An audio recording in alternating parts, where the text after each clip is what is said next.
This week's Taco Tuesday Tech Tip contains unpopular opinions. What I have here are 5 different kinds of clamps, and I have them ordered in order from best to worst. Now, this is the one that people are going to argue about. Why is the T-bolt so low on the list? Well, let me show you. First off, on certain applications, these are good. If you have stainless steel pipes and big thick flanges with heavy rolled beads, it's a good clamp. But look on the Subaru. What happens when I put this on the throttle body? Can you see that? There's no way for that clamp to put tension onto a coupler without... Let's put a coupler on there just to show.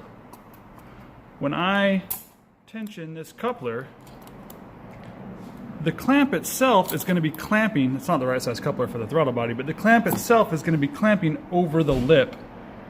Well, that means it's not going to have anything to help when you're pulling on the coupler. It's just going to slide the clamp right off. So you need a narrower clamp. It's the same thing on the Subaru Intercooler.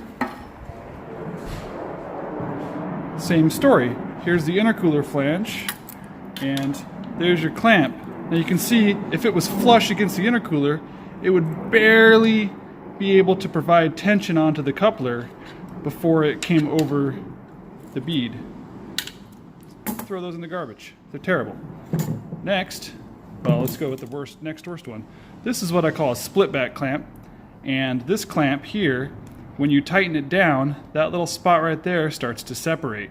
And when it separates, it no longer provides tension and it starts skipping along the little perforations. When that happens, the clamp no longer holds tension and your clamp fails. This is what most people think of when they think of worm drive clamps, and because of that, worm drive clamps have a bad reputation. But really, when you get a good worm drive clamp like this one, and the back is closed off, you don't have that problem. The only downside to this clamp, well, this clamp right here, these are Norton's, they're made in the USA. This clamp can hold as much boost as you want, as long as you have good beads rolled in your pipe. You can see there's plenty of room on both sides to provide tension, compression on the coupler in front of the bead. Same thing on the throttle body. So the width of it is good, but it does tend to chew up couplers a little bit. You can see on this one, those little marks.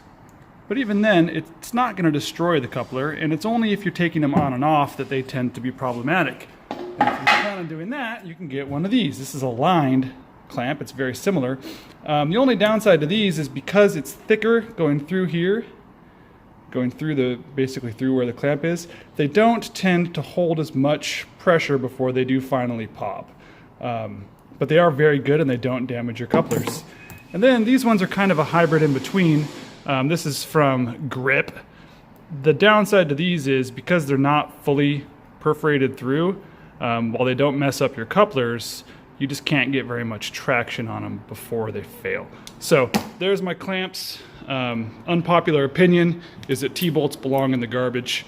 The other thing that these do is they tighten down, they put all the pressure right here, and they tend to take a nice pipe and they'll start to actually deform the pipe, especially if it's made of aluminum.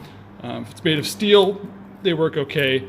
And you know, guys run these on diesels at 100 PSI, but you can also run one of these at 100 PSI and be surprised at how well it works.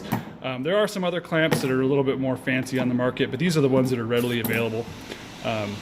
Anyway, that's my Taco Tuesday tech tip. I know it was a little bit longer today. I apologize for it being long, but I just wanted to go through that. Oh, the next thing, real quick, roll beads in the end of everything. This right here, on its own, with just a little, a good tight-fitting coupler, can probably hold 10 pounds of boost before it comes off. You can see that coupler doesn't even want to go on there without something helping it. So if you need something to help it, what I recommend is a little bit of hairspray. I got the Aquanet here. Let's hit that guy. Now it's just going to slide right on over. Let's see if I can get it on left-handed here. There we go.